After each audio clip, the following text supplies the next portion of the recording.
प्राचीन काल की एक प्रसिद्ध कथा के अनुसार भगवान गणेश को विघ्नहर्ता कहा जाता है क्योंकि उन्होंने देवताओं और ऋषियों की सभी विघ्नों और बाधाओं को दूर किया था।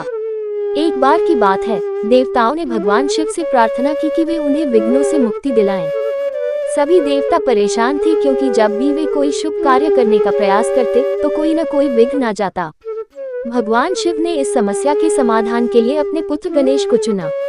भगवान शिव ने गणेश जी को आशीर्वाद दिया और कहा कि तुम सृष्टि के सभी विघ्नों को हरोगे और सभी कार्यों में सफल होगे। इसके बाद गणेश जी ने अपनी बुद्धिमानी और शक्ति से सभी देवताओं और ऋषियों के कार्यों में आने वाले विघ्नों को दूर किया।